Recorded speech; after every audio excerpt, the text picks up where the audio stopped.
Okay, Assalamualaikum warahmatullahi wabarakatuh.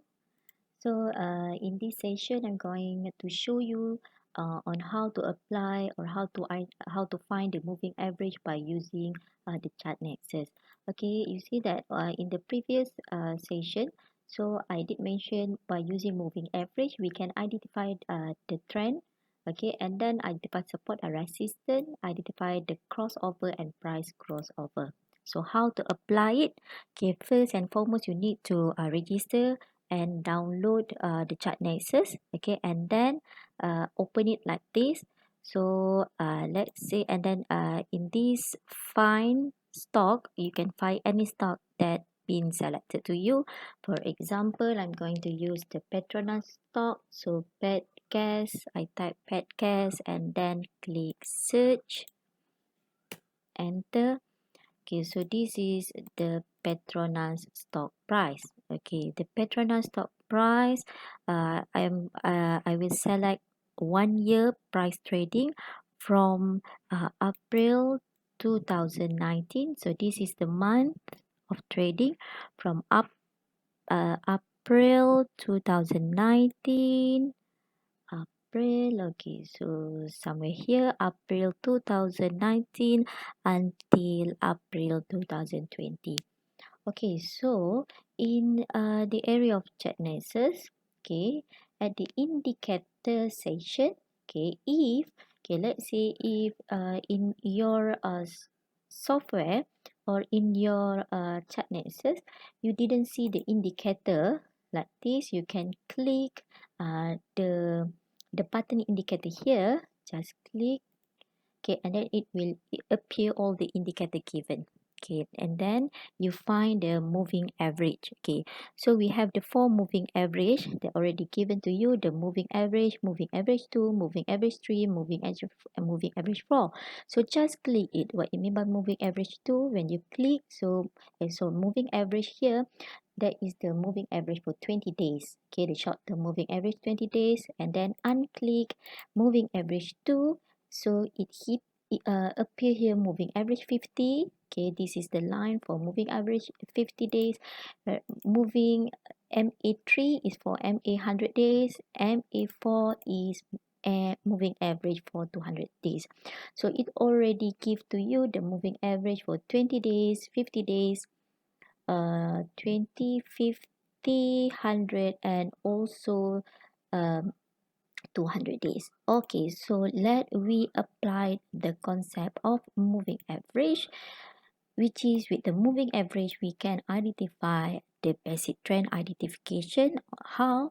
By using the long term moving average. LTMA stand for long term moving average. Okay, so the long term moving average you can use the 100 or 200. So mostly we will the trader will apply 200 moving average. So the 200, by using the long term moving average, you can see that the stock price for the Petronas is in the downtrend. Okay, so it clearly show to you. So let's say if you drag for the long period. Okay, so this is from 2017 up to 2020, because we only calculate for the 200 days. So you see, okay, this is down and then up, and then now the trend is in the downtrend. Okay, so that is the first concept of moving average, which is to identify the trend. And then the second point for the moving average that we learned yesterday is to identify the support and resistance. This can be applied by using the STMA, stand for short-term moving average. For the short-term moving average, you can use 20 or 50 days. So let's say we pick for the 50 days moving average. So this is the 50 days.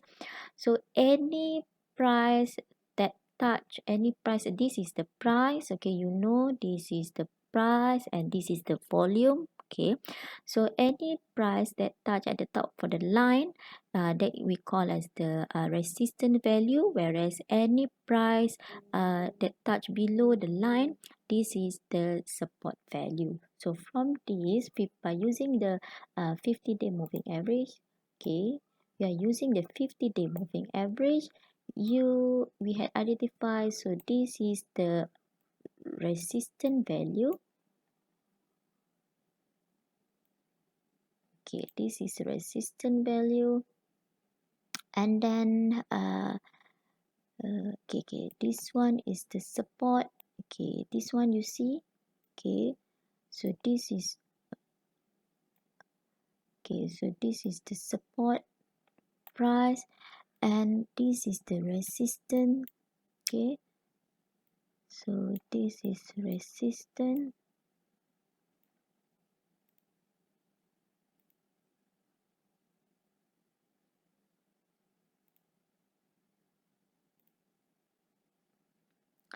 So drawing tool. So this is support. Okay, support price. This is resistance price. You see, this is resistance. Okay, resistance. Okay, so this is resistance and this is resistance. Resistance. Ayo. Okay, and this is also the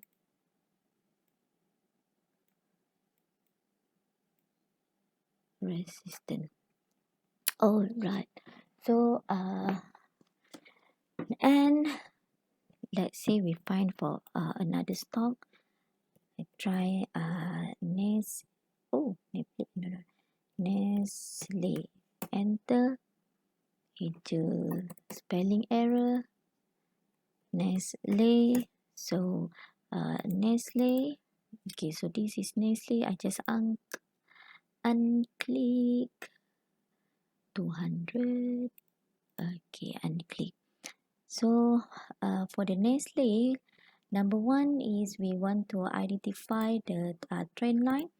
Okay, basic trend line, support and resistance. So we apply to the Nestle stock. For the trend line, we take the 200 moving average. Okay, the trend line for the this is 100. Okay, the 200 here, this is 200. You can see this is 200. Okay, moving average 200. Okay, for the trend line, we cannot say much about the Nestle trend line. This is the uh, stack way. Okay, for the trend line. Then to identify the support and resistance, we use the 50-day moving average. So the 50-day moving average, you can say that this is the resistance value. So this is the support value. Okay, support value, and this is the resistance. You can try and apply it by using your own stock. Okay, and now to identify the crossover and price crossover. So remember, the crossover is we want to identify, we want to predict or we want to know whether the market is in the bull or the price in the bull or bear, whereas the price crossover is the confirmation for the crossover. So in order to apply the concept crossover, we will combine the long term and short term moving average. Okay, so here is all. I use the Petronas again. Bad gas. We have to support the Petronas because the Petronas has allocated a lot to our governments during this COVID-19. So erase all, erase all. Okay. So for the price crossover, we combine for the long term and short term moving average. So in this example, I'm use the 50 days together with 200 days or BB. The 200 moving average. So you see this is 50 and 200 moving average. So remember, if the short term moving average, okay, the short term moving average is on the top of the long term, so the market is in the bull. Okay, for example, this is what it said for the price crossover. Okay, so this is the crossover. Okay, the long term, short term, bullish or bearish. So I did explain to you the bullish crossover when the short term moving average, okay, had over the long term moving average line. Okay, so the green one is show you about the long term moving average, and the blue one is the short term moving average. So in this example, it is we clearly can see that from this one. Okay, the draw. Okay, this is the long term. Okay, the green one is the long term. Currently the long term is below than the short term. Okay, so when the long term is below than the short term, that means the market is in the bull condition. But then the the long term, so in this point, okay, at this point you can see that the long term had crossed over the short term. So this is the indicator that market is going to bear. And it confirm, okay, to reconfirm, we have another one is price crossover. So this is what we call as the crossover, where the crossover, we say that the bear market will happen. Why? Because the long term currently had over the short term MA, and during confirm by using the price crossover. So in here, ala papa. Understand, Mama? Nak buat latihan. Okay, so now here you see that the price for the price crossover, number one is the crossover you find, and then to reconfirm, we have another price crossover here. So from this one, after we had identified the second cross, so this is what we call as the bear price cross. So that's all for this session. Thank you very much. Assalamualaikum.